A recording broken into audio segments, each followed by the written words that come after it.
Whether you keep them in your home or love to see them in theirs, these are the creatures that bring us all together. Reptiles. We're going to be delving into the experiences of reptile lovers from around the block and around the world. This is the Reptile Talk Podcast.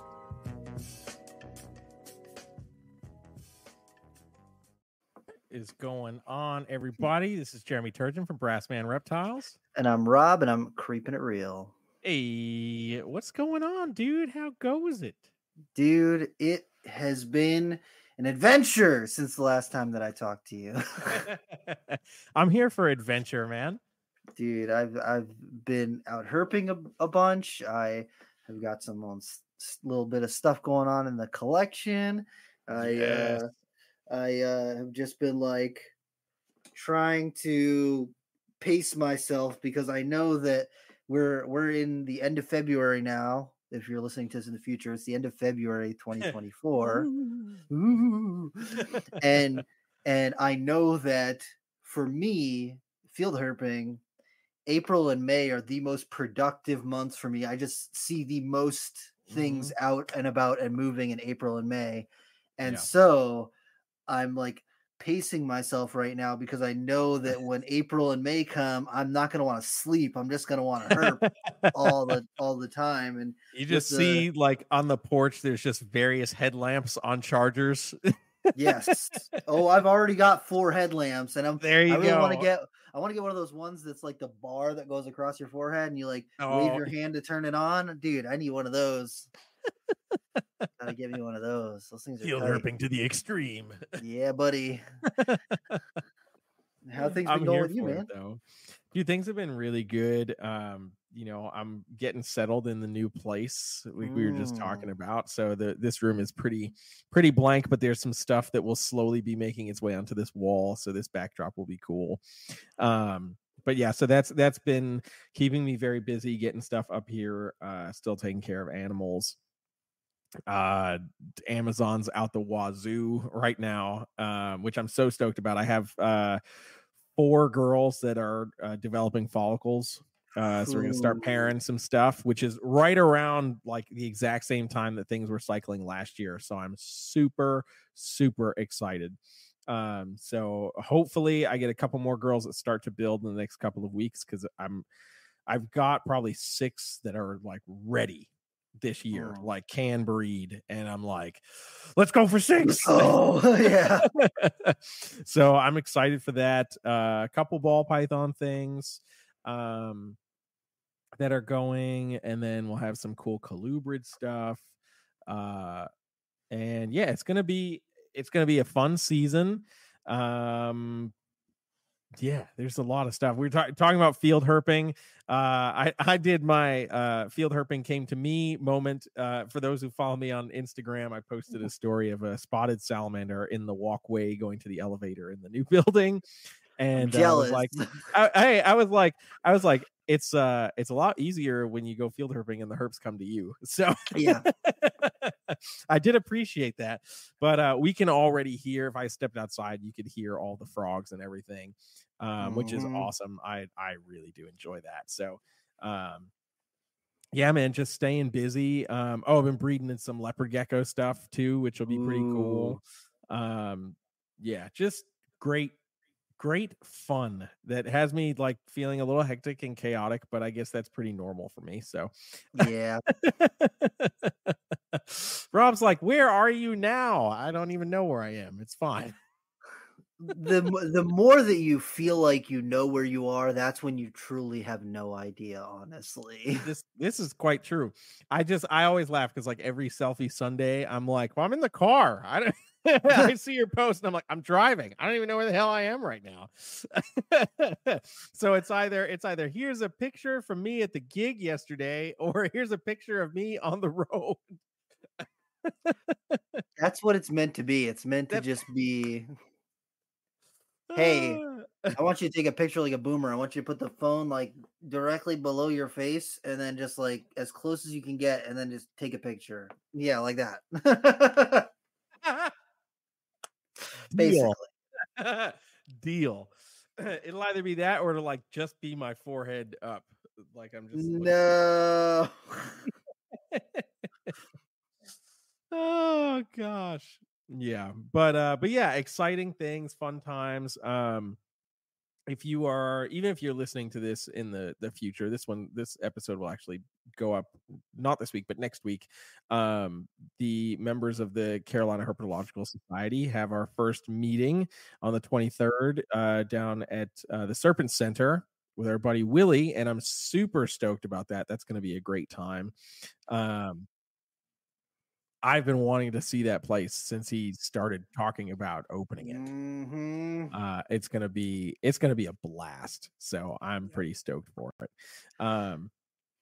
Yeah, absolutely. Yeah, when I talked to Willie about it, he's like, "Yeah, when you posted that little teaser about it, our phones have been ringing off the hook, asking questions, and like people wanted to come and check it out." And I was like, "That's just a little bit of social media push, and people are interested. They want to learn. Venomous snakes have such an allure and such a draw, even to people who are not as deep into reptiles as we are. And getting the opportunity to just share that with people is always just very cool, Heck yeah. And Willie is definitely like one of the pros, and has such an amazing collection of animals, like setting that space up for public tours and educational events and stuff like that. I mean, like that's a gold mine, not just money wise, but education wise. Like what kind of a resource that is. I mean, like that's huge. So I'm stoked to see it. Like if you follow him on Instagram, you see the craziness that he has on there. Bushmasters and all of that amazingness. I'm just stoked. I cannot wait to go down there and check it all out. So heck yeah, man. I'm super stoked. Check them out on Instagram, Venom Central and Serpent Center. They are doing some really cool stuff. And not to go too far into the episode without mentioning your shirt. Oh, and that's our right. sponsor for this evening. Right. We're sponsored by the wonderful and magnificent Black Box Cages. Hey. Heck yeah. Make sure that you check them out. Black Box. Yeah, if you're looking for a rack or an enclosure for your pet reptile or invert or amphibian, make sure that you check out Black Box Cages. Top quality racks and cages. And, one of the quickest turnaround times in the game. You will get your enclosure when you need it and not 2 years later. Not when it's already outgrown it. Yeah, not when your snake is outgrown its enclosure. That's right. And if you use code Reptile Talk at checkout, you can save a little bit of money on your order. So go on and get yourself a new cage or rack. I'm just saying it's tax season, and if you are somebody who's getting tax returns back, I know a lot of people this year are like, I didn't really get a tax return back. But if you do get one, maybe it's time to upgrade some enclosures. I'm looking at enclosures like, oh man, I'm going to very quickly need some more 3-foot and 4-foot enclosures because I have some scrubs that are growing and not enough place to put them. Not enough cages, dude. Not enough cages. I was like, I got plenty of room. I just don't have enough cages. So right. Exactly. Bro. Heck yeah, man. No, but yeah, check out Black Box for sure. Just put black boxes everywhere in your house. Like why not? Even in your kitchen. Instead of cabinets, you should. Instead of cabinets, sliding like doors, That's so you can see into them. You got shelves; they can put shelves in them. You could have heated dishes, so you can have nice warm plates when you're plating your food for your. Why put your food on a cold plate when you can have a radiant heat panel in a black box cage in your kitchen and pull it out from the shelf and have a nice hot plate to put your meal on? I'm just saying. Oh boy. Yeah, you could do that. I could if you want to be one of those people, go for it. It's like, here's your hot food on a warm plate, and it's not warm from the food. It's warm from the cage. I feel like this needs to be a marketing campaign. It could be. It very well could be. Oh man, huge shout out to everybody that's already here in the chat. Thank you guys so much for hanging. Feel free. Today's pretty loosey goosey as far as what we're doing. We're just kind of talking about random stuff we've got going on, stuff we've seen in the industry, maybe some trends we've seen popping up. And if you guys have questions for stuff, feel free to drop them in the comments. We'll highlight them and answer them and just chat with you guys. And of course, feel free to share this video, whether you're on YouTube or Facebook. Send it to somebody, tell them to come check it out. Preferably, if they like reptiles. If they don't like reptiles, and they might get freaked out by like Rob's background, then Yeah. I mean, maybe share it anyway. Maybe you don't like that person and you want them to throw their phone at a wall. Who knows? I don't know. Bro. Oh gosh. So did you see the video of the water snake that I posted the other day? Yes. Bro. Absolutely. So Rob is out here dispelling Nerodia myths. I don't know. Hold on. That is too strong of a statement to put out there for a cold water snake on a 58-degree day. Okay, that is a good point. That it is still February. It is still February. But I did find my February snake. So I've got my January snakes and I've got my February snakes. After that, It should be pretty easy until we get back to November, December. Right. And for the people who are not informed, I try and find a snake every month of the year. It's true. I did it last year. So Rob basically showcased a different way of field herping. Yes. Instead of running up on a snake and like making it this hectic, crazy scene, he just slowly approached this water snake and just kind of presented its hand to it, and the animal didn't even move.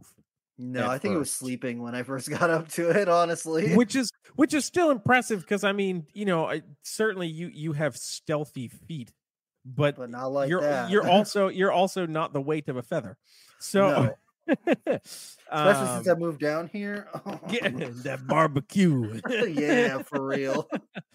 But yeah, so it was really interesting because I think most of us that know water snakes know them as this incredibly reactive, like if you don't grab it, it's gone kind of snake. Yeah, or it's gonna bite you. Right, exactly. And granted, cooler day, not necessarily getting super warmed up by the sun, but still able to gain some body heat.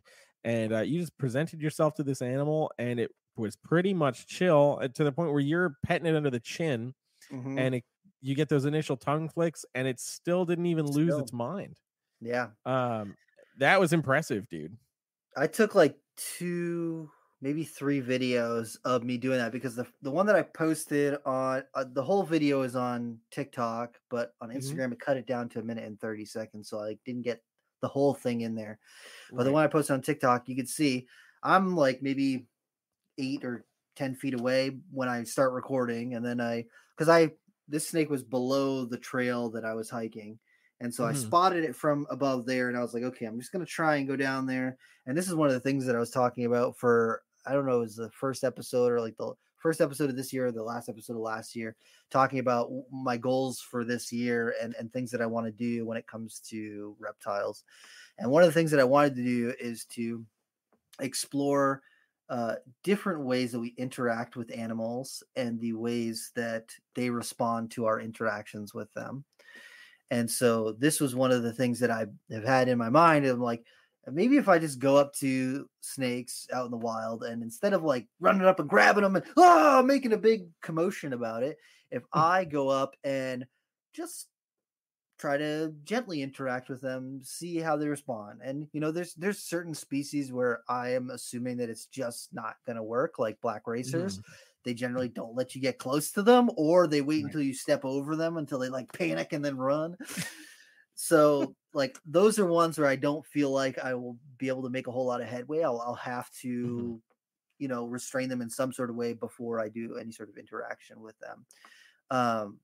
But with other species, I'm thinking that if I have gentle interactions with them, I will be able to take lots of liberties that when was the last time you saw somebody pet a water snake underneath their chin? Right. Yeah, a wild water snake. A wild water snake, exactly. It's so like I started recording several feet away, and I was like, I'm gonna do this uncut. Like I'm just gonna record and see what happens because I don't know what's gonna happen. And so I walk over to it, flip the camera around, and I put my hand out next to it within a couple inches of it, and it didn't move. And I was like, oh, it's probably asleep. Right now it's not, because usually water snakes, they'll start flicking their tongues a whole bunch and really like looking at you and flattening out and you know doing all the things. And it was like 58 degrees that day, so it wasn't warm. So I just kind of like put my hand there for a few seconds, and it didn't really move. And so I went and like touched just underneath his chin, and it flicked its tongue just a little bit, taking in a little bit of information, but it didn't move. It didn't move at all. And so I just kept rubbing it for, I don't know, 20, 30 seconds, just rubbing up underneath his chin, and it flicked its tongue a few more times, but literally did not move a muscle beyond that. It just flicked its tongue. It didn't flatten out. It didn't move. It didn't run away. It just That's sat impressive. there. I was like, what is going on right now, man?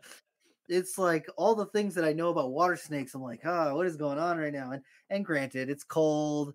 It's February. It was not a particularly sunny day. It was very overcast that day. So all these things working to, of course, it's going to have a slower reaction time. It's not going to be as reactive. It's going to reserve its energy for if it really needs it.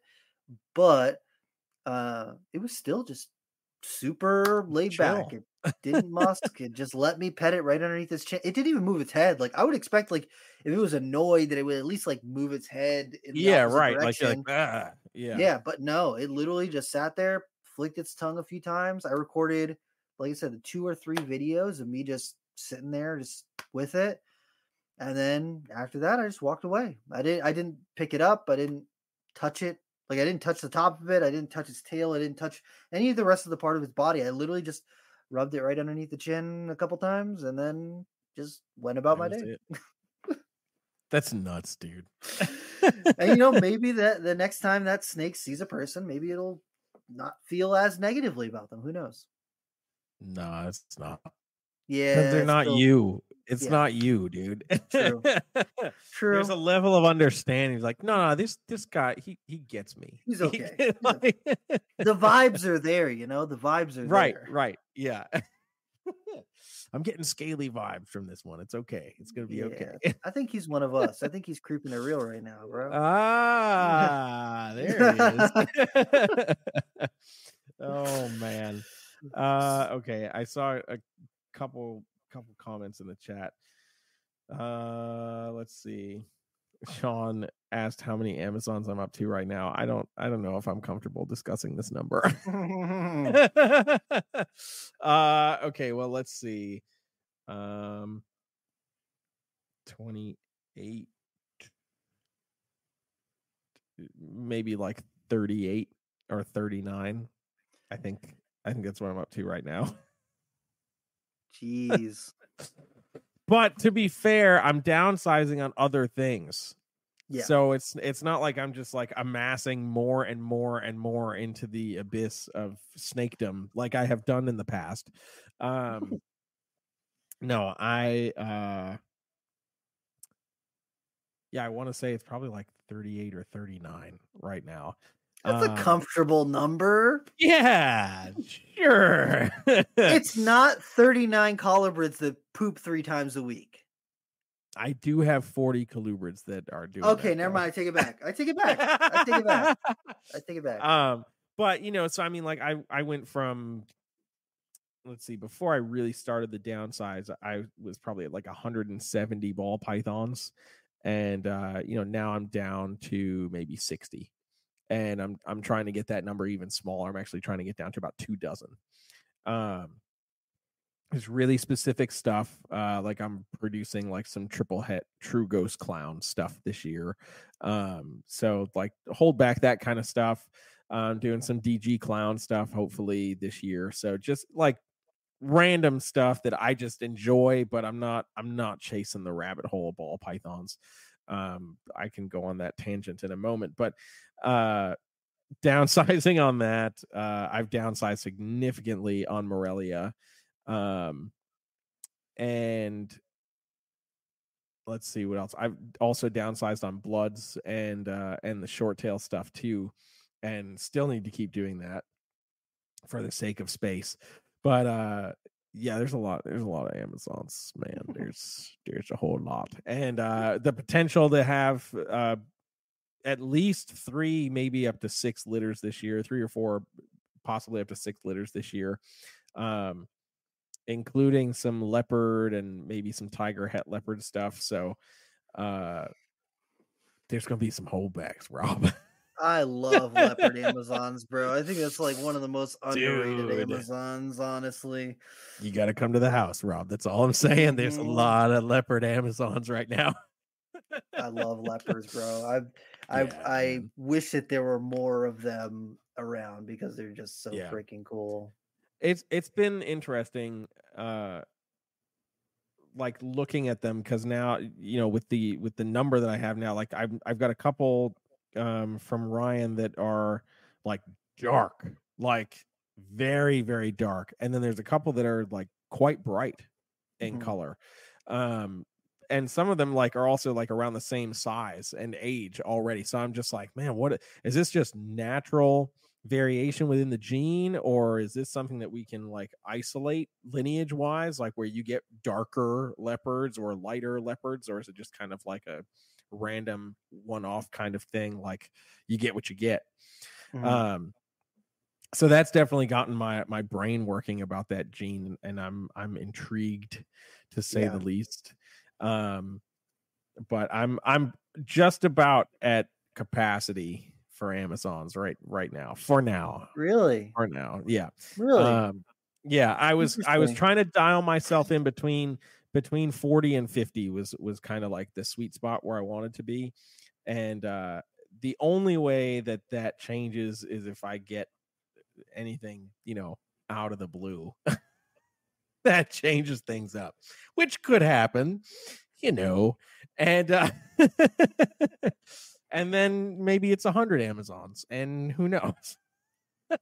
100, 200. Is there really a difference? 500? 500 Amazons? But yeah, so I'm but barring that, you know, I'm pretty much kind of where I want to be. Really, the only other things that I'm looking for are like true bicolors, like really clean bicolors, and bicolor tiger stuff. Like there's something about a true bicolor tiger, just those Fruit Loop stripes down the back. I'm just like, oh, I need that. Like, so I'm kind of geeking about the potential for finding one of those at some point. And also, you remember that crazy yellow calico thing that I had like posted pictures of and was like, hey, where did this who ended up with that? Yep. So I found out who ended up with it, and I don't know if they want their name said publicly, so I won't say it publicly. No. But I found out who got it, and I'm listening. It's not available, unfortunately, but that's okay. I'm just happy to know where it is, and that it will be potentially breeding this year. And I'm like, I need babies, bro. Wait, did he send you pictures of its face, of its eyes? No. Please. I should have asked. I didn't ask. Please. I'm gonna send him a message. Yeah, I'm gonna send him a message. I need to see pictures of that thing's eyes. That. Yeah, I'll have to send him a message about that. But yeah, I was like, I'm just happy to know where that animal is, and that you were able to contact them. Yes. So the funny thing is, they reached out to me. I made a comment on one of their posts, so they had a pretty nice litter of Amazons, and I had commented on it. They breed them? Yeah, just like one off kind of. Oh, thing. I thought that the shop said that the dude just kept them. Yeah, that's what I thought too. I think maybe just like he has like a couple and he just like threw them together or something. Okay. But because this, if I remember correctly from the conversation, this was like his first litter that he had. Okay. Yeah.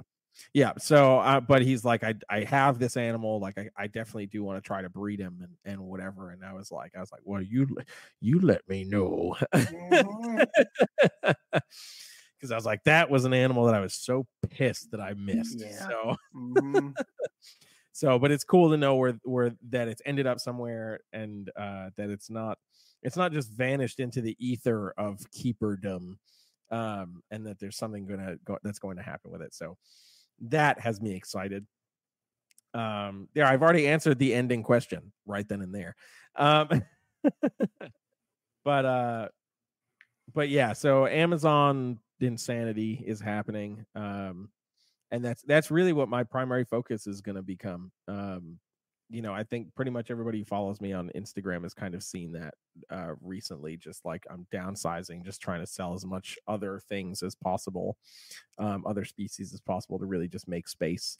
And I'll be pushing some of that more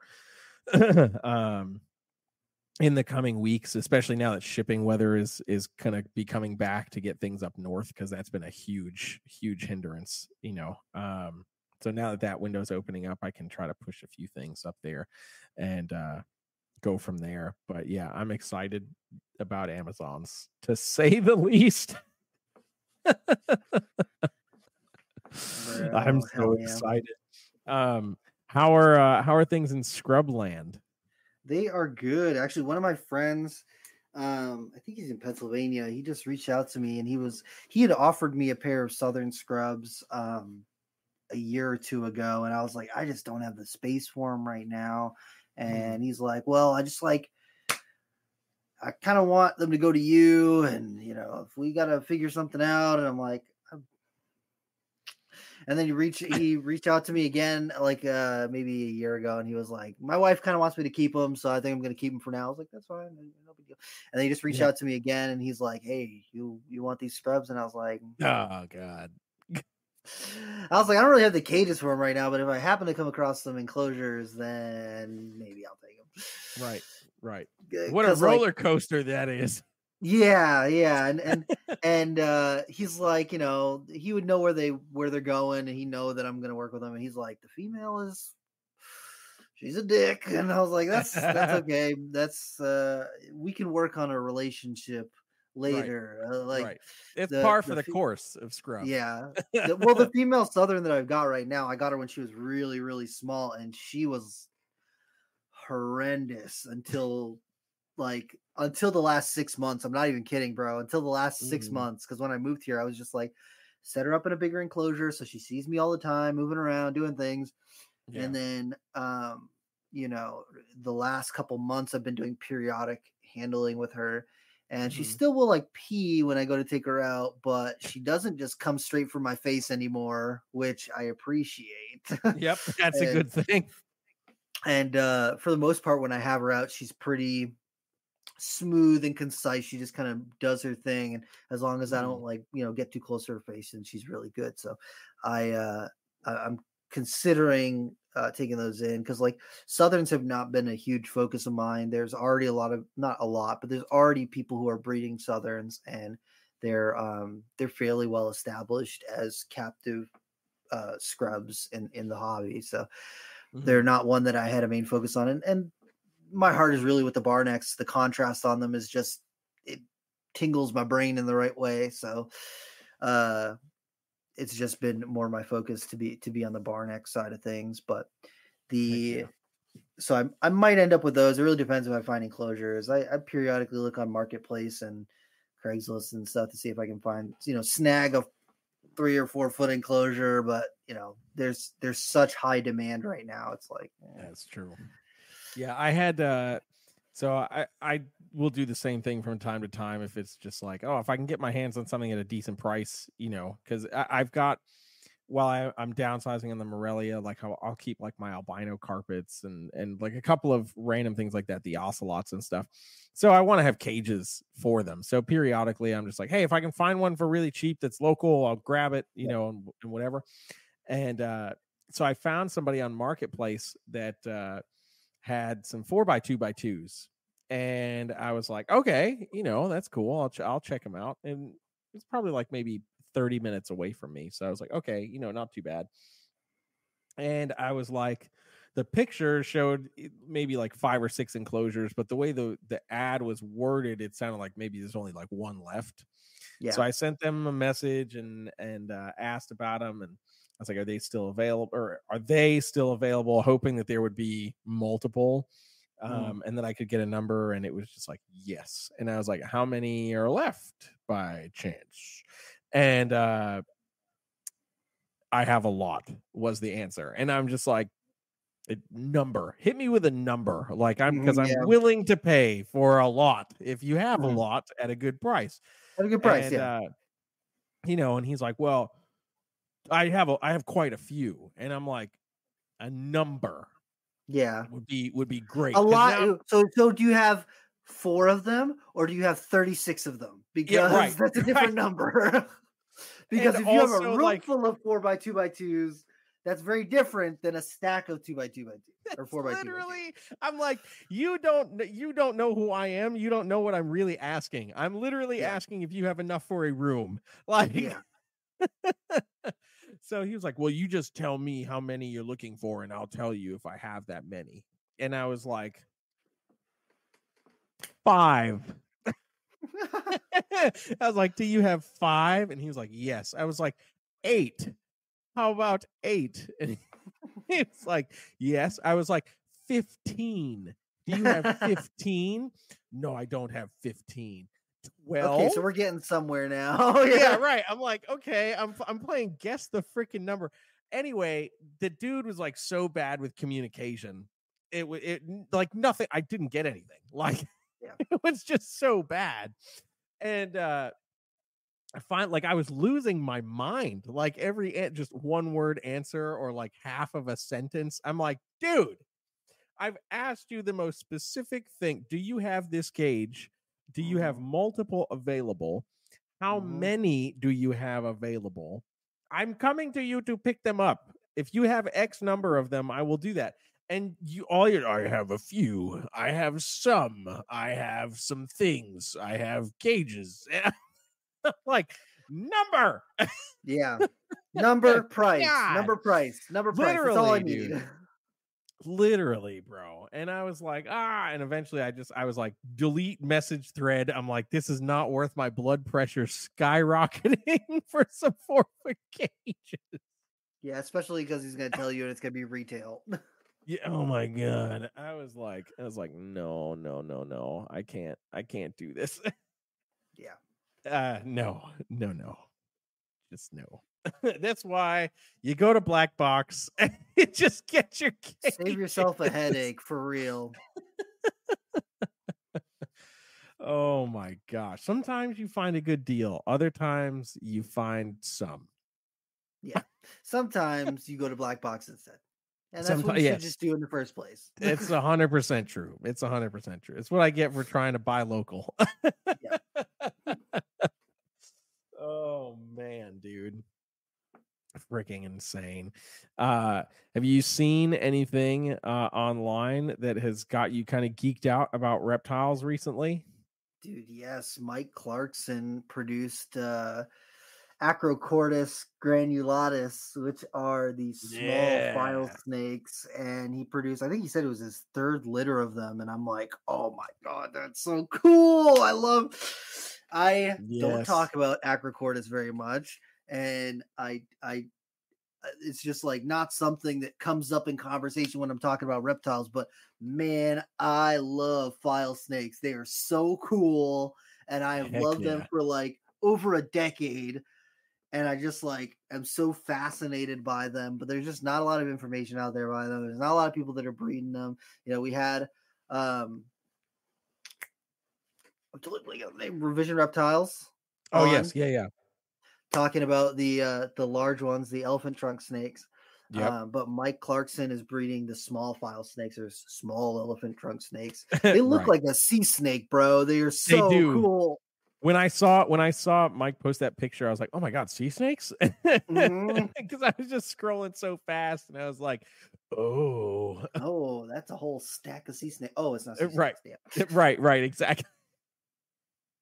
Look at this death pile. Oh no, it's not that bad. It's not that bad. Not that bad. Yeah. Oh, So God. that's been really cool. I saw that recently and I was really geeked up about that. I was just on an episode of Reptile Fight Club. I don't think it's come out yet as of the time of this recording. But Rob Stone reached out to me. Oh, Bobby Pebbles, Rob Rock. He was he's I was like, what? Bobby Pebbles. You gotta listen to the Herpetoculture Network. That's what they call him. Old Bobby Pebbles. Rob Stone. He reached out and asked me if I'd be on be on an episode, and he pitched an idea to me, and it was something that I was all about. So I got invited to go on, and I've been listening to Reptile Fight Club podcast since it started, and I have wanted to go on since then. Apparently, Justin Julander messaged me on Facebook a long time ago asking me if I would come on, but I don't really read Facebook messages like that. So I didn't know. And then talking to Rob Stone, so I went on there recently and did that. So be on the lookout if you're listening to this podcast, wherever you listen to this podcast. I'm sure that podcast will also be up there. We're talking about whether we have a duty to be educational when it comes to our reptile content that we post, or whether or not something can just be entertaining or just be sharing and things like that. So it was an interesting conversation. I picked the side of, I think that things can just be for entertainment purposes, which for me is the harder side to fight because I don't actually believe that. I think that we should try to be educational, but when I listen to Fight Club, I like to hear people have like really differing opinions and make their points and stuff. Yeah. Because like I love their podcast, but some of the episodes it's like a half-hearted fight. They're like, no, I agree with you. It's like we kind of all know that this is the right answer, but like we're pussyfooting around it. But for me, I feel like if you fully understand a concept like really well, if you really understand something, you should be able to argue against it too, to know what the weaknesses are, what the points that the other side could make, because at the end of the day you can feel really strongly about something, but if you are not able to see the yin and the yang, if you can't see how this thing is good but is also something that could be perceived as bad or not beneficial, if you can't see one side or the other, then you are not doing yourself a service to fully understand the topic. So I like it when there's a real fight. I like it when there's a differing opinion. And for me, the entertainment side is a little bit harder to fight for me because I'm like, oh man, some of these ding dongs are just going out there getting stung by tarantula hawks for views, man. And it's like, they're like, oh, we're educational. And I'm like, I don't know, man. They just want to see you get hurt. Yeah, right, exactly. They're hoping you die. Sad but true. So, that's the double-edged sword of the entertainment aspect for sure. Yeah. I'm excited to hear that, because when we had talked about that briefly before in a previous conversation, and I was like, I would agree with you. I don't think everything needs to be 100% educational, but how we go about what we're educating. putting out does matter. So I'm with you on that for sure. It was a good episode. I ended up fighting Justin Julander, which was an honor. The doctor, the more complete carpet python guru, and then be on there with Rob Stone too. I have like the utmost respect for Rob Stone, and that dude is. I wish I could have a quarter the amount of the knowledge that guy has, because he blows my mind. At Carpet Fest, I just wanted to listen to him talk the whole time. Heck yeah, dude. So much. So that was cool. And so that was exciting. Be on that podcast. And then I got a couple Borneos, I think, that have already ovulated, and one of them had her prelay shed already. So I should have some Borneo eggs on the ground here shortly. Hey. And I got one pair that's still locking up, and then another pair that I don't think they're going to do anything. So, and then my male scrubs are just starting to get all wiggly and like excited. I can tell when the females are starting to cycle because the male Highland in the middle of the day, he will just be sitting there going up and down the glass at the front of the enclosure. Really? Just Yeah, that's the tell. trying to get to them. And he doesn't do it at all throughout the rest of the year. Like during the daytime, he is sleeping. Every now and then you'll see him moving around, but he's not at the door. And then as soon as the females start to give off those pheromones, he is like right at the door, push in, ready. And last year he like he didn't make like a big cut or anything, but he did like push up the scale on the end of his nose, and I was like, dude, you gotta fucking cut that shit out. So what I've been trying to do is when I see him doing that, I'll open up the door and just like walk to the other side of the room and let him just like smell the outside of the enclosures and go over. And that's when I could tell like which female cycling, because he'll go down to one enclosure and he'll smell it a little bit and he's like, oh no, not this one. And then he goes to the other one, he's like, oh, I'm gonna spend 45 minutes here, I'm just gonna lick the whole outside of this enclosure right now. And I'm like, oh, so what I hear is you're cheating, Rob. I am I'm actually not talented at breeding things. They do all the work and I am just the lackey, you know. Imagine that. All we do is put snakes into cages together. Huh. I heard someone was or I saw in one of the groups that somebody was trying to breed a scrub to a retic or a scrub to a berm, and I was like, why would you? What are you doing? No. Oof. No. Yeah. Just no. I was like, breeding it to a berm is like, okay, you got a really smart scrub, you got a really dumb berm, you're going to end up with something with average intelligence. You're going to breed a scrub to a retic. So you're going to breed something that's really strong and smart and arboreal with something that's got so much muscle. And when they feel like there's food around, something's going to become food. Yeah, right, That is a recipe for disaster. That is just going to be the worst snake to deal with because it is going to see you as food. And retics do not currently do that. Like, they don't really look at people as food. But if you had a retic with a scrub mind, that is scary. Everything's food. Literally everything's food. And if it's not food, it could be food. If it's not food, I'm going to try to see if it will hook. Be. Yeah. I think we've both witnessed retics break tubs that they accidentally bite and constrict. So. Yep. I was talking to Kristen about that recently because that the Highland scrub male, and he's got to be 11 or 12 feet long right now, but I opened up the enclosure to like let him come out and smell the other enclosures and everything, and he like cocked back and was like, oh, here it comes, and I was like, I just stepped back and I was like, you're not gonna bite me, bro. I know where your strike radius is right now.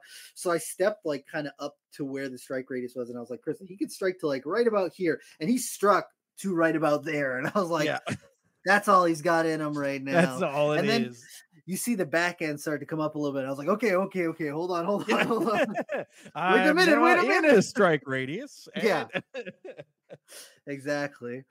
And so I used the hook and I started scooting him, and he turned and he's like, what are you doing? But he didn't bite it because he knows that it's just a snake hook. Whereas you touch a retic and they're like, I got it. I got the thing. Bro, that big platinum marble that I have, that is his MO every single season. That's how I know somebody's got follicles. Same thing. It's just he is just cruising, whatever. And yeah, as soon as you open that enclosure, if you touch him, snake hook, roll of paper towels, hose, it doesn't matter. Water, it doesn't matter. If it touches him when he's in that mode, it's now gonna go inside his belly. And it's like, no, bro, like it doesn't have to be this way. Yeah, it doesn't have to be this way. Let's talk this out. Here's a rat. Now shut up. I know you're still going to be hungry after that. It's oh gosh, dude.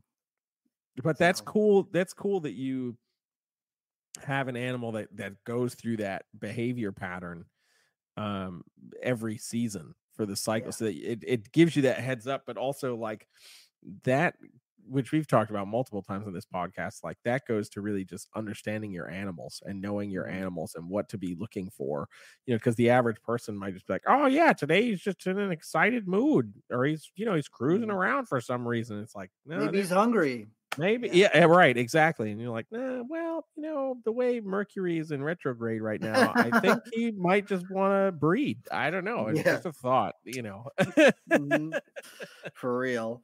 And I talked to Stephen Cush a bunch about this because we were talking about our breeding seasons and like little things that we look out for. And he was like, my males do not do that at all. Really?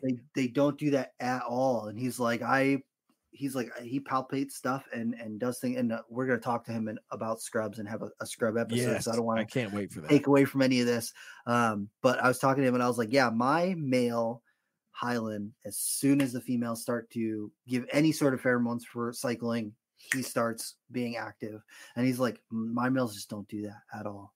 And I think that it could just be, where I'm at. My snakes are all in one room. I only have 6 scrubs in that room. I only have 4 adult scrubs in that room. So it's like when the females are starting to cycle, there's only 2 females that cycle right now. And so I'm assuming that the smell is more pertinent, or it's not as mixed in with, he's got a lot of scrubs. So, these 10 females might not be cycling, but this 1 or 2 might be.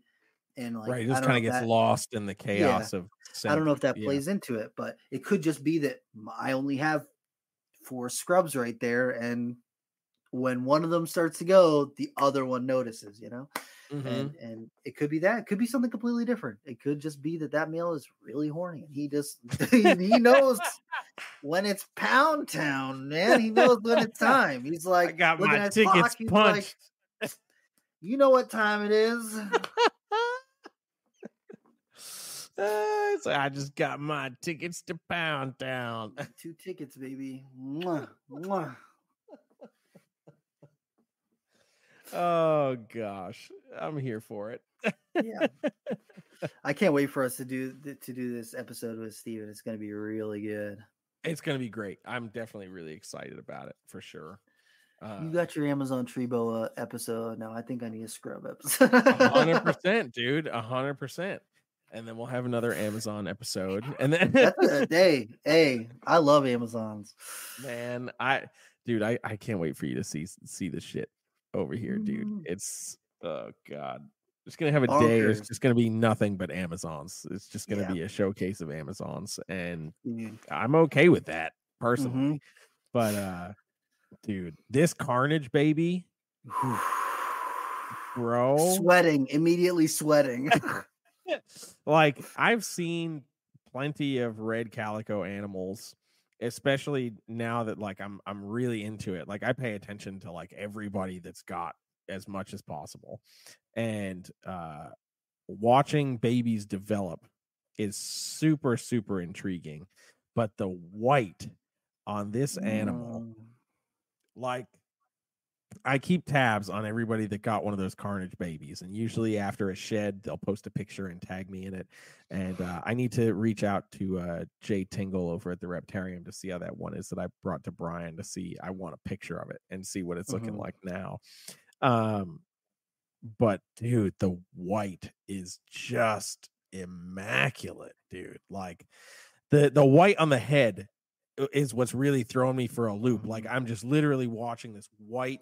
It started in the center and it's just starting to bleed into the rest of the head. And I'm like, if you end up with a white head, I'm going to lose my mind. Like,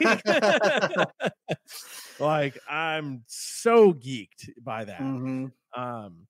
And then like even the non-tiger offspring, how they're developing is insane. I know Jeff Godbold just recently did a video showcasing some of his holdbacks, and he showed that animal that he got from me, and I was like, dude, bro, when I saw the pictures of that, I was like, what the hell, bro? Dude, I'm like, God damn. Like I sold that. I'm like, I'm mad, but I'm not mad. I'm because for me, I'm like when Jeff was talking about it, he was like, he was like, this is what I would consider like a cornerstone animal. Like, this is an animal I want to build a project around. And like, to me, that made me really happy. Yeah. I'm like, that's cool that, and I feel like everybody that got one of those babies kind of feels the same way. And to me, like, that's what it's all about. Like, I want to be able to produce some awesome animals, but if somebody gets an animal from me, I want it to be that kind of caliber where somebody's like, no, I got this animal. I have a whole direction I want to take this animal. That gets me really excited. And then now I've got, let's see, 1, 2, 3, 4, 5, 6. I think I've got a total of 6. I think it's 4.2 is what it comes out to. Red calico animals. A couple of them are imports. A couple of them are captive bred. So looking at, similarly like to what I was saying with the leopards, like looking at the variation within that phenotype is really intriguing. Like, I just got that red calico animal from our buddy Adam G, that was originally produced by Rory Gresco, and that's a really dark, like red and black calico animal. Like, there's some white in there, but it's like red and black. And I'm like, damn, like this is really neat. Like, this is a different looking animal for sure. So I like having a little bit of that variation. It's like, if you want the high white stuff, we got you. The carnage stuff is coming. But if you want some of this darker calico stuff that's equally as impressive, you can go the light side and the dark side. Let's make it happen. Like, whatever you want. So dude, every time I open up this freaking enclosure for this little baby, I'm just like, like losing my mind, bro. Absolutely losing my mind. I'm just picturing winter camo Amazon tree boas. Oh, white and black and yes, all of patches that, yes. all over it. Yeah, all of it. Yes, yeah. I'm super stoked too about some of the bicolor stuff that I have raising up. I've got a pair that should go this year. Which one of them is King, which is this animal that's on our background here, to another imported bicolor that has like maybe 6 black spots on her entire body. So I'm really excited about that, to try to get some cleaner bicolors. There's just so many things I'm excited about for them. Like, I think about each project and I'm like, oh, I could do this, or I like that. I like this. I like that. Man, they're just cool snakes, dude. They're just really cool snakes. Yeah. Let me jump over to the comments and see what we got. If we got any questions, if you guys are hanging out with us, thank you. Feel free to drop some questions in the chat. Let's see what we got here. Sean says, if it was up to me, every episode would be about Amazons. To be fair, scrubs are super awesome, though. I mean, yes, scrubs are very awesome too. And Rob also loves Amazons, so I do also love Amazons. I had Amazons before I had scrubs, and I bred Amazons before I bred scrubs. So there's a place here's the deal. If you guys are into Amazons, were you on the Amazon Alliance? Huh? Were you on that forum back in the day? Huh? Were you? I wasn't even on that forum back in the day. You got me beat on that one, dude. Oh man, that forum was really cool. Those guys were really passionate about Amazons. Mike Heinrich, oh boy, that was an experience. Let's see. Either of you guys have plans to try your hands with Boland's pythons in the future? No. It's a no from me, dog. Rob, are you gonna try it, Rob? Here's the deal. I don't want to. This is just going to sound bad. Say it. I'm pretty sure I could breed Boland's pythons. I don't really have the interest. I don't really have the interest to breed Boland's pythons. Why would you not want a bunch of snakes that poop all the time? Yeah, bro. They're just like, don't get me wrong. Boland's pythons, I get why people like them. I think they're like the most overhyped snake next to dragon snakes and whatchamacallem. Oh my goodness. Atheris hispida. What the hell is the name of that? Hairy bush viper? Theris hispida. Yeah. Okay. There's the edited photo of them where people call them autumn vipers or whatever. Yes. Yeah. So overrated, man. Like those things are like this big. They just have really keeled scales. Cool, I guess. I personally don't have any draw to breed Boelen's pythons. I bet you that I could. If I can breed scrubs, I'm pretty sure I could breed Boelen's. But I don't really have. They're $10,000 each, bro. Like I'm not dropping that money. Do you know how many scrubs I could buy for $10,000? And I will enjoy them so much more than So one much Boelen's more, yeah. python. So I don't have the desire to breed Boelen's. I feel like I probably could, but it's not for me. There are already people who are really passionate about Boelen's pythons, and they are working on figuring all that out. I want to leave that to them because that's their thing. More power to them. There's so much hype around Boelen's pythons. Somebody's going to do it. I know Keith McPeak is like right there. I'm rooting for him because he has been trying, and those are a species that he is deeply passionate about, and I know that he will figure that out. Heck yeah. I just personally, if I was keeping Boelen's pythons, it would not be for me. It would be for other people. It would be so that there could be more captive Boelen's out there, so that more for the people, advancement of the species in captivity. Yeah, it's just not. I don't have a strong pull to do that. Like, if that changed one day, and somebody was like, "Hey, breed these things," I'd be like, "Okay, I get it." I just Okay. I don't want to. Like, it's just like it's not for me. If it came down to it, and they were like, "Please," they would have to twist my arm, but it's not for me. I'm just like, it's not for me. It's Right. There's lots of people who breed things that they're not really interested in because other people want it. And like, that's, I've done that before. I don't want to do that anymore. And, the Boelen's the Boelen's for me is weird because there are people who are like, these snakes are incredibly rare. They're losing habitat. They're losing they're being harvested in the wild. Their numbers in the wild are dwindling. We need to preserve this species, and we should work on captive populations to elevate the species to make sure that they don't disappear because they're unique. They're from a mountainous area. They have unique habits. They appreciate the animal. And then there is a larger portion of the hobby that goes, "Ooh, shiny snake." And they're like, "I want a shiny snake." And they don't really care about the whole rest of it. And that, like, for Boelen's, that bothers me so much, man. It's just like, there Just are get a lots of sunbeam iridescent. snake. Yeah, get It's a shiny. sunbeam, get a white lip python. There's so Right. many other iridescent Anything snakes else. if you want an iridescent snake. Yeah.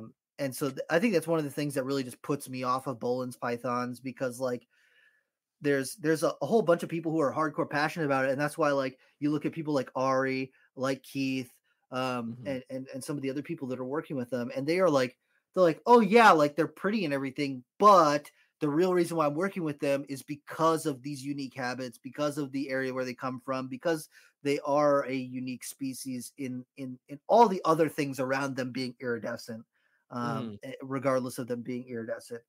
And so that's one of the things that like pushes me away from it, because there's this like huge desire in the hobby for them because they're just iridescent and pretty. And for me, I'm like, okay, that doesn't justify them being like so desirable, because there's so many other snakes that are just as iridescent, and they're not endangered. They're not, they're not these, how do I say, like, they are more accessible, and they're not at such a high risk as Boelen's pythons are. And so I went on a tangent, but Boelen's pythons are probably not for me. I want to leave it to the people who are truly passionate about it. That's why I like keeping my scrub pythons, is like, those are that is my passion. That is something that I dream about. That's something that every time that I hold a scrub, like anyone who's been around me knows that every time that I hold a scrub, I'm like, oh man, this is the coolest snake. Like they're just so awesome. It does something special for me whenever I touch a scrub python. And I've been lucky enough to have worked with a lot of Boelen's pythons. And when I hold Boelen's pythons, I don't feel the same way. Like I'm like, oh, cool. It's like, I don't want to seem jaded. Because there's lots of people who their dream snake is a Boelen's python, and I want you to be able to get a captive bred Boelen's python. I want people to be successful with them, but they don't do for me what they do for you, and that's okay too. Right. Different strokes for different folks. Everyone has something else that makes them tick, and really makes the fire burn inside of them. And I think that's one of the things that our hobby has failed a lot of people in that respect, because there are certain things that when you get a chance to interact with them, it does something inside your soul for you, and moves you.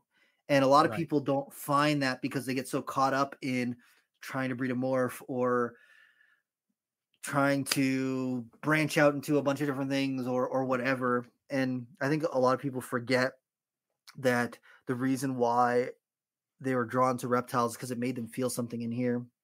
And they chase a superficial feeling of like, I bred this world's first, or I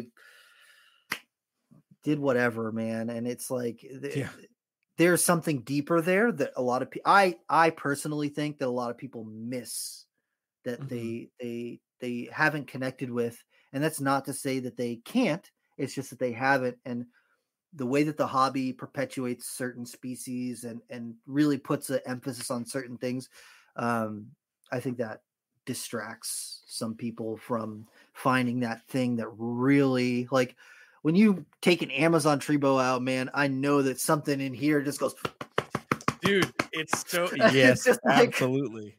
You feel it, and it's like when you're interacting with that animal, it's not just feeling the snake in your hands. It goes through your body, your whole body, and and I think that not everyone is lucky enough to experience that, Yeah. No, 100%, man. 100%. I know exactly what you're feeling. Cause like that is Amazons for me. It's like, you just feel that. And sometimes it's cause you got bit, but you feel the, it's adrenaline, right? Yeah, sure. No, but it's like excitement on a different level.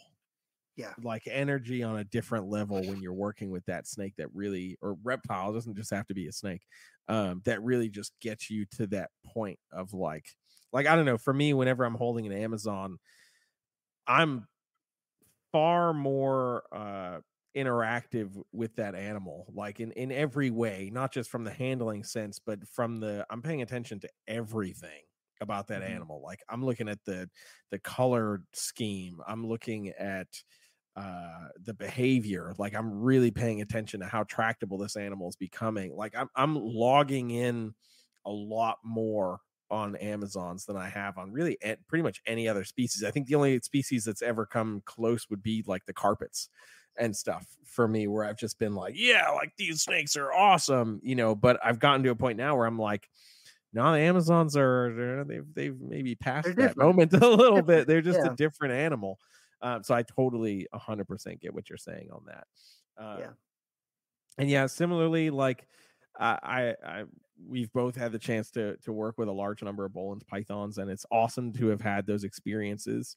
I'm just not interested in breeding them. They just really don't intrigue me all that much. Like I think they're a beautiful snake. I think they're an amazing snake. They obviously, for what they are in the wild, in their ecosystem, in the space that they exist, they're a true gem for sure. In captivity, it just doesn't really do it for me, but also, as you were saying too, like there are people who are like just die hard, like exactly what we're describing about scrubs and Amazons, like that's how they are about Boelen's pythons. I would leave it to them. Yeah, I want them to do it. Yeah, 100%. And it's not to say that if either of us had them and were able to breed them that we wouldn't be excited about it. Yeah. Obviously it's an exciting thing. It's just one of those things where it's like it's a different feeling. Like I don't think I would get as excited about hatching a Bolin's python as I was about baby Amazons last year, which sounds crazy because you think about, an Amazon female is a $50 thing. It doesn't matter. It's far past that. It's so far past that because you put in the time and effort on the species that you really enjoy and that you're really dedicated to. Anything that animal reproduces for you is like you're in that childlike excitement realm. So yeah, Bolins just don't do that for me. However, if I see a clutch of Bolins pythons hatching, I'm going to be pretty excited. I will say that because that is pretty cool. I'm proud of all the people who have bred them. There have been a handful of people who have bred them so far. I shouldn't say so far, but like in the last couple of years, there's been a handful of people who have been successful with them. And every time I'm like, yes, you guys are doing the thing. I'm proud of you. It. Yeah. And I'm glad that it doesn't have to be me. Ridiculous, but so true. Our buddy Scott is asking if we're going to come back to Iguana Land with Savannah anytime soon. I would love to do that trip again. Big shout out to Savannah, bro, because Savannah was just on the Drew Barrymore show. The Drew Barrymore show. Pretty That's tight, right, bro. Heck yeah, dude. But yes, Iguana Land is on the list because Kristen has in all of our herping and going to expos and doing things, she's found that she loves lizards, and heck yes, Iguana Land is the place for lizards. That's true. And so I was telling her about some of the cool creatures that they have down there, and we were talking about how we need to make a trip. And so I'm looking at planning out the rest of my year. Like we got next month in March, we have the Herp Society meeting to the Venom Center. After that, in April, I'm going to be planning a herping trip for the Herp Society. And then in May, I've got a couple different things that I'm looking at. Potentially, we could be going to the aquarium in North Carolina, which is on the coast. And Frederick Boyce is the head of herpetology there. And so he was saying that they could maybe show us some stuff or there's a big forest right there, the Croatan. So we could do some road cruising as a group or hit a couple different roads and see, do a little bit of herping out there. But that is probably going to be for May or June. And then I'm trying to plan out the rest of my year because August Daytona is going to be happening, and I'm not missing it this year. I will be at Daytona this year. So that is on my radar. I will be there. And so, yes, Iguana Land is on the radar. I do want to get back down and check out Gatorland again. The leucistic alligator. Are you kidding me, bro? Are you kidding me? Bro, I messaged Savannah not long after those hatched, and I was just like, I think it was like right after she had posted the first picture with them, and I was like, oh my god. And she was like, she's like, that picture was the first time I held them because I didn't want to damage them. And it's like, I was like, yeah, I get it. But yes, I'm so, that was such a fun trip, man. When we took that was such a freaking fun trip. We definitely got to do that one again for sure. It was a lot of time in the car, but it was worth it. I'm not opposed to flying down and renting a vehicle. I will say that going into the next time. But what was I going to say? Did you see Ryan Martinez shared that photo from when we were down at Zoo Miami? Yes. And it was us with the Komodo. So if you follow us on Instagram, I shared this photo. Our buddy Ryan Martinez, massive shout out to him. He's who has allowed me to take my Amazon passion and turn it into a legit addiction. But he shared a photo from when we had went down there with Donnie. We were filming for Nerd back in 2020. The last fun that was ever had before. Ever had. And we took this picture with Ryan. He's holding a Komodo dragon, and Rob and I are standing on either side of him. And the picture that he posted is him and Rob, and he's holding the Komodo dragon, and then it's just like my arm, like just this little side bit of my arm. And I was like, I know that full picture is somewhere. And it's funny because I shared it and I did a little arrow pointing to the arm, and I was like, "That's me." And a bunch of people messaged me and they're like, "Dude, he snubbed you so bad." And I was like, "No." Funny He did enough, a favor. Ryan. Right. Funny enough, though, Ryan had messaged me when I shared it and was like, "Dude, I searched forever to find the photo with you in it, and I can't find it." And I was like, I don't know. I said, maybe Donnie might have it. I reached out to Donnie, and Donnie was like, I don't think I have that. And I was like, I'm sure it's on a hard drive on one of my computers that's, somewhere. But I just thought that was absolutely hilarious. I'm like, yeah, see that arm right there? That's me. That is me. I was in the room with the Komodo dragon. Right, exactly. Oh gosh, too freaking funny. But yeah, I still want to try to do a Florida excursion, like from the Homestead, Miami area, like visiting Crutchfield and stuff, and then like slowly navigate our way up to end at like Tillis's place in Gainesville, and just do a crazy freaking trip, like visit some folks, visit some collections, but do some field herping and like just really freaking make it an excursion.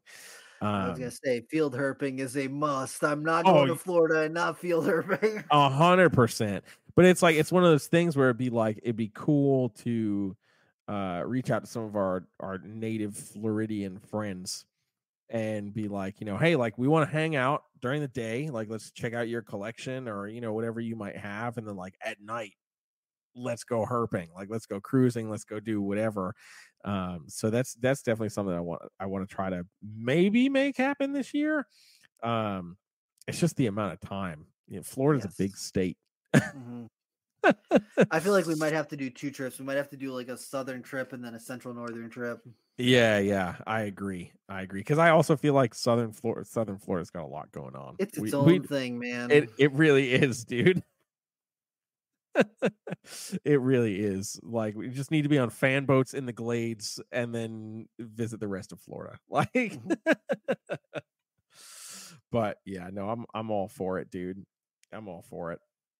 I think that'd be stupid fun. I really just want to find a big Eastern Diamondback in the wild again. That would be. I have not even found a Eastern Diamondback, so. Dude.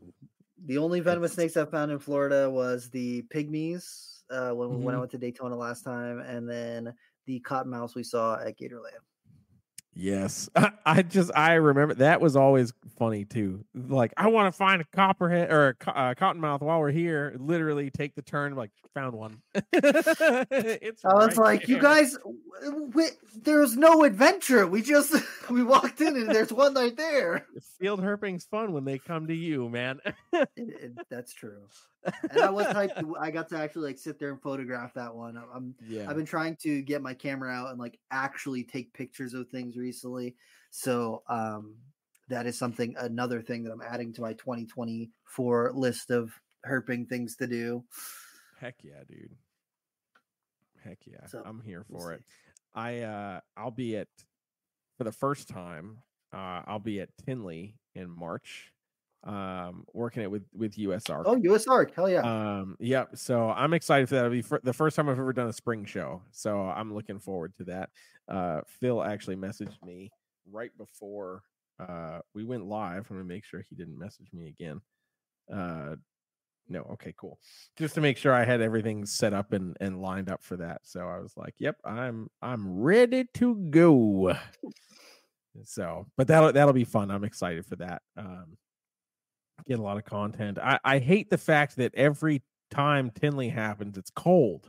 March is cold. October is cold. I need to talk to Potter about like June. Like, make it in June. No, because like, what are you gonna do there when it's hot as hell out? I mean, I can at least go outside and not freeze my nuts off. Like I that's guess, but like there ain't no beach around there. There ain't. It's just the city. there's It's nothing. just yeah. There's nothing. It's fine. I just don't want to freeze when I step outside because then I'm forced to go back inside and then I'm tempted to buy snakes. I want to be outside. Honestly, the Tinley experience, you have to go to the Shed Aquarium, bro. You have to Oh, I go really there. do. That place is an experience. They have so many cool species there. They have an awesome anaconda exhibit. They've got an arapaima exhibit. They've got so Damn. many cool species on display there. They've got tarantulas. They've got caiman lizards. They've got, I'm trying to think of like, they got some cool turtles on display. They had tentacled snakes last time I was there. I'm trying to think, dude, they've got so many cool exhibits there. And it's like almost 50-50, like, not zoo, but like there are lots of cool reptiles and lots of cool fish and aquatic animals as well. Mm-hmm. Yeah, I definitely do. How far is that from Tinley? 20 remember minutes. offhand? I think it's 25 minutes, something like that. Oh yeah. Okay, It's pretty close. It's pretty I close. gotta go. It is, dude. It's worth it. It's worth it. The first time I went Heck to yeah. Tinley, I went and I did a penguin encounter, and you get to pet a penguin. That's pretty exciting. It was pretty cool. It was the strangest thing because it was the softest thing I've ever touched in my life. Like softer than a chinchilla? Way softer. Really? Way softer. I was not expecting it. Let me tell you. That's I was thinking like interesting. rubbery or something. I don't know what I was expecting. And I touched it. I was like, oh, this is the softest thing that's ever graced my hand in my life. What I cannot. That's everything amazing. is rough now. I don't understand. Right. No, that's really interesting. Okay. Yeah, you got my interest peaked. Yeah, because you would think hydrophobic feathers, you'd think more rubbery or something Or like rough. that. No. Or rough. Yeah. Soft. Huh. Yeah. It was like $80 a person, so it was a little bit pricey, but you did get to pet a penguin. For that experience. Yeah. I mean, for that experience. Huh. Yeah, I might have to make that happen. I might save it. I might save it for October because Mark is going to come out to the October show. He can't do the March show, so maybe I I'll should probably try and make it. October happen, and we can all go.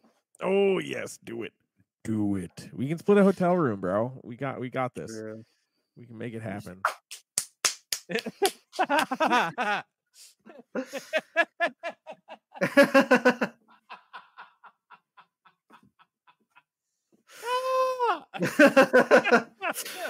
The October Tinley is about to be popping. Booty popping. I'm just trying to coordinate all my time off because this year is like, since I took my new position at work, I'm able to have a little bit more flexibility with my schedule.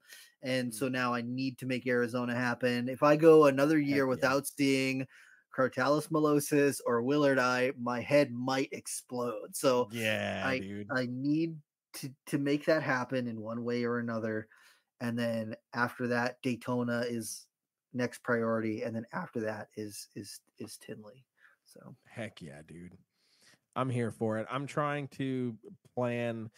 So like one of the things that I'm supposed to be doing with the US Arc is like when I'm in a region for an expo, if there's a keeper or somebody out there that has some cool things, it'd be cool to highlight. It's just spotlight, like an keeper, just spotlight.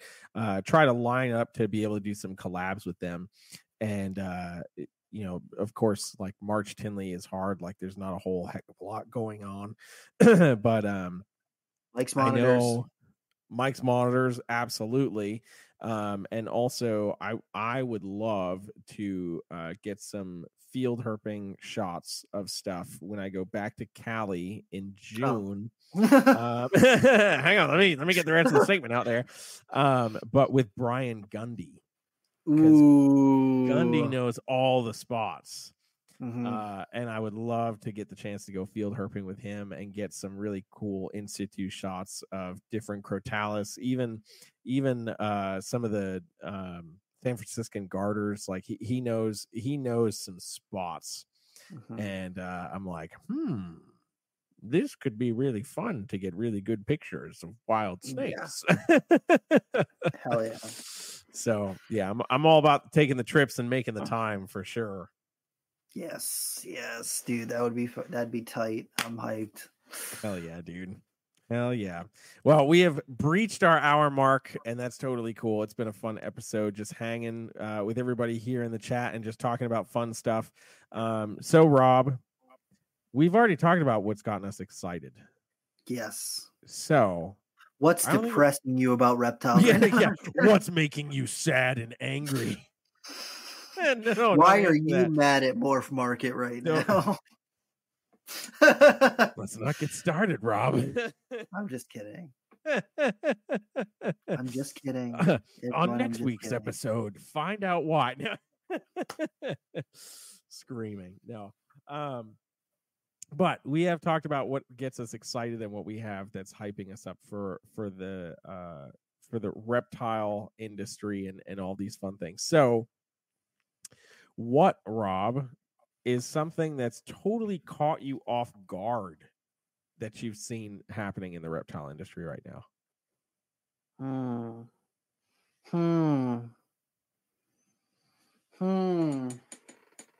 Makes it, you gotta think. I do have to think a little bit about this one.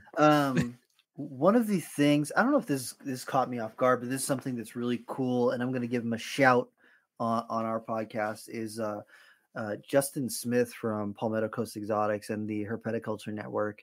He works for a shirt company, and so he has got liberties to make reptile shirts. And he has made some really cool shirts, man. Because, like, you know, EcoWare has done lots of really amazing reptile shirts for the past. Have you ever seen me wearing like a black shirt that's got like pythons of the world or venomous snakes of the world, or the one with the big tarantula on the front? Or I'm trying to think of some of the other ones that I've got. You know, all of these. I get people that ask me every time I post a picture with them. People are like, "Where'd you get that shirt?" It's usually EcoWare. And I'm like, that's generally where I end up getting a lot of my reptile shirts. But since Justin is able to kind of make some of the shirts, he doesn't have to do like large batches of shirts. He can kind of make stuff that's more niche. And so, like, he made a Athera shirt that's got Athera ceratophora, and it's written in like metal letters, and that's so niche, man. It really is. There's 6 people that want that shirt, man. Like, and I'm one of them. And so, like, I saw that and I was like, I need that shirt, bro. And it's just, it's cool. I was not expecting it, but he's made some really cool shirts. He made a Crotalus molosus shirt. He's got an Amazon tree boa shirt. Yes, which I need. Yes. I need that. And so that kind of caught me off guard. I was not expecting that, because one of the things that I've been like talking about over the last couple of years is like, man, there's not enough cool reptile shirts. I really wish there were more. And so check out Fulvius Apparel. It's not a sponsored plug, but I just really like what he's doing. Fulvius Apparel on Instagram. And if you don't know how to spell Fulvius, look up coral snakes and you'll find it. But he's got I'm not going to spell it. I'm going to make you do some homework. I do want you to do homework, because if you don't know what Fulvius is, you should know. So, oh God, yeah. So check him out. You might not have a shirt that you're super into, but he is making some cool shirts, and I've been looking at them like, oh man, I gotta get some of these shirts. My entire wardrobe, I have 3 drawers of reptile shirts, and I've got 1 drawer of miscellaneous other shirts. So that's all I like to wear. That's all I try to wear. So for me, I'm like, oh hell yeah, I can't wait to see what other shirts he comes up with, because I'm all about it. Heck yeah. But that was something surprising, and it kind of caught me off guard. Fulvius Apparel, check him out. And Jacob Bratz is on the Flippin' Tin podcast. He just came out with some hats that are pretty tight. They got snake hooks with an X and FT on it. Pretty hyped about that too. So Those guys are crushing it. I think it's Jake Bratz and Skylar from Peach Stroke Passions, Hail the Scales. So I like what those guys are doing, and that kind of caught me off guard. I'm hyped about it though, and I like it. So it's something good. I'm always going to stay positive. I'm going to try and stay positive as best I can. So. Right. Jeremy, what is something that's caught you off guard? Something that surprised you when it's come to the reptile hobby? So it caught me off guard, and you're gonna absolutely despise it, which is wonderful. The more recent postings of ball python, green tree python hybrid attempts that I've seen. And that's a wrap, everybody. Good night. We'll talk to you in the next episode. No. I don't know what the fascination is to try to make that happen. I don't, but I've seen it getting attempted a handful of times, just like as I scroll through, people are just sharing, and it catches me off guard every time because I'm like, why? Chondros are cool as they are. Let them be. If you're gonna do it, make a carpondro and call it a day, and that's freaking it. At least we're it's kind of close. Like ball python, no, just no. Why? You're gonna get one egg that survives. Like, why are you gonna put a female through all that torture and torment for one baby that's maybe going to survive? It just does that one just doesn't make any sense to me.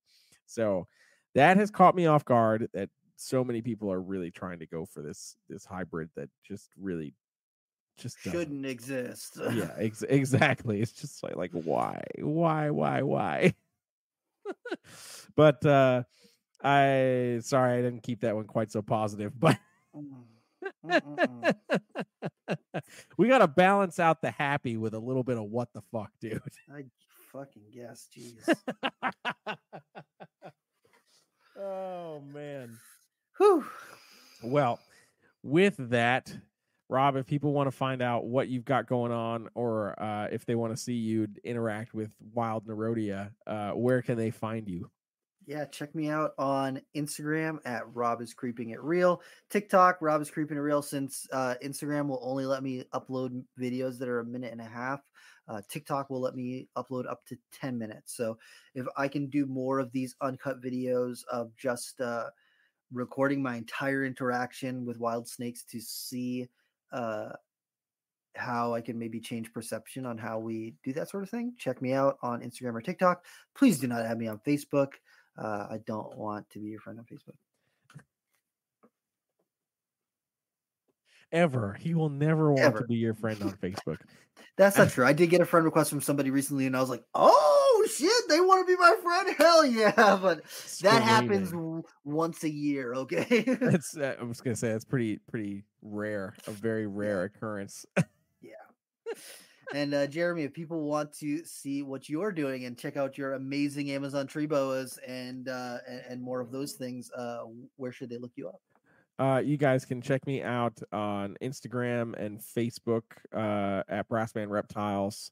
All I will say is, if you send me a personal friend request and you're not already friends with Rob, I'm not going to pay any attention to it. That's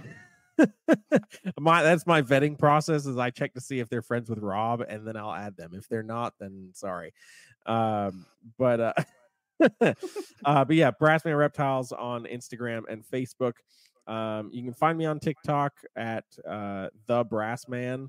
I don't post nearly as much on there as I probably should, especially since you can post longer videos. But yeah, that's pretty much it. I don't really ever use Twitter.